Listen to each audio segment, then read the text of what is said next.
আবিৰৰ ৰঙত ৰঙীন সত্ৰনগৰী বৰপেটা ঐতিহ্যমণ্ডিত বৰপেটা সত্ৰত আজি ভৰদৌল।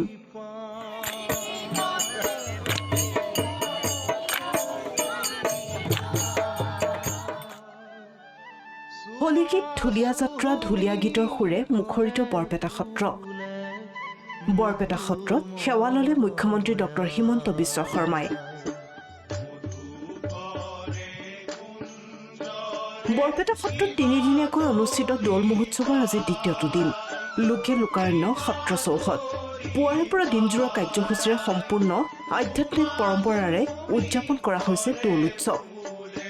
পুৱাৰে পৰা সত্ৰৰ কীৰ্তন ঘৰত নিত্য নৈমিত্তিক প্ৰসংগ চলাৰ পিছত গোসাঁইৰ সন্মুখত যুগমোহন গৃহত আইসকলৰ প্ৰসংগ, ভকতৰ প্ৰসংগ, গায়ন বায়নৰ খোল প্ৰসংগ অনুষ্ঠিত হয়। দৌল মহোৎসৱৰ উপলক্ষে আজি বৰপেটা সত্ৰৰ চৌহদত লোকে লোকাৰণ্য হৈ পৰে। ঢুলীয়া যাত্ৰা হলিগীতৰ সুৰে মুখৰিত বৰপেটা সত্ৰ।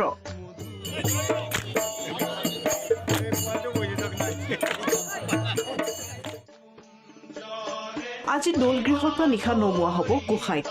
গোসাঁইক দৌলগৃহৰ পৰা নমাই প্ৰথমে যুগমোহন গৃহত ৰাখিব আৰু পুৱতি নিশা সত্ৰৰ বাৰাণ্ডাত সুসজ্জিত স্থানত ৰাখিব। কাইলৈ বৰপেটাবাসীৰ প্ৰাণৰ উৎসৱ পুৱেৰী। ইফালে আজি ভৰদৌলৰ দিনা বৰপেটা সত্ৰত উপস্থিত হয় মুখ্যমন্ত্ৰী ডক্টৰ হিমন্ত বিশ্ব শৰ্মা। আটা পুৰুষসকলৰ গৃহ, মঠগৃহ আৰু গুৰু আসনৰ আগত সেৱা জনায় মুখ্যমন্ত্ৰীগৰাকীয়ে। ইয়াৰ পিছতে দৌলগৃহত আৰোহণ কৰি কলীয়া গোসাঁই গাত ফাকু ছটিয়াই সেৱা জনায়।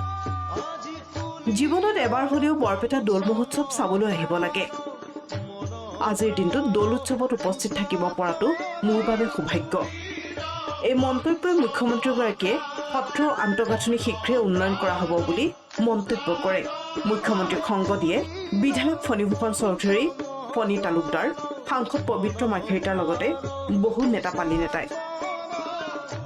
বৰপেটা সত্ৰত দৌল উৎসৱত অহাৰ মোৰ আগত সুবিধা পোৱা নাছিলোঁ। এইবাৰ দৌল উৎসৱত বৰপেটা সত্ৰত আহি ভগৱান বাসুদেৱৰ শ্ৰীচৰণত অসমবাসী ৰাইজৰ মংগলৰ হৈ আশীৰ্বাদ বিচাৰিলোঁ। মই সকলো অসমবাসী ৰাইজক অনুৰোধ কৰিম যে জীৱনত এবাৰ হ'লেও বৰপেটাৰ দৌল উৎসৱ চাব আহিব। সমান্তৰালকৈ 5 দিনীয়া বৰ্ণাঢ্য কাৰ্যসূচীৰে বটদ্ৰৱা থানত আৰম্ভ হয় শ্ৰী শ্ৰীকৃষ্ণ দৌল যাত্ৰা মহোৎসৱ। আজি দ্বিতীয়টো দিনৰ কাৰ্যসূচীত গোসাঁই মূৰত ফাকু দিয়া উৎসৱ।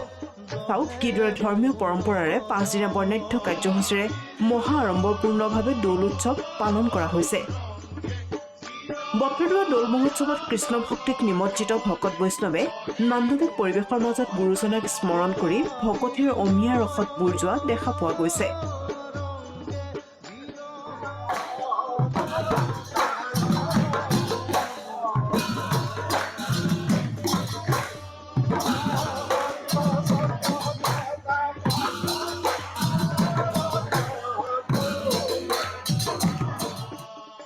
বটদ্ৰৱা থানা সমিতিয়ে আগৰবাৰৰ দৰে 5 দিনীয়াকৈ আমাৰ দৌল মহোৎসৱ আয়োজন কৰা হৈছে। যোৱাকালি আমাৰ গন্ধোৎসৱ হৈ গৈছে। আমাৰ কাৰ্যসূচী মতে কাইলৈ গোসাঁই ফুৰোৱা উৎসৱ আছে। গোসাঁইক কাইলৈ নোৱাই ধুৱাই নতুন বস্ত্ৰ পিন্ধাই 2খন সত্ৰত পৰিভ্ৰমণ কৰি দৌল উৎসৱত পৰিভ্ৰমণ কৰি 7 পাক ঘূৰোৱাৰ পিছত পুনৰ আহি গোসাঁইক সিংহদ্বাৰেদি মণিকূটৰ আসনত প্ৰতিষ্ঠা কৰা হ'ব। ব্যুৰ ৰিপৰ্ট, প্ৰথম খবৰ।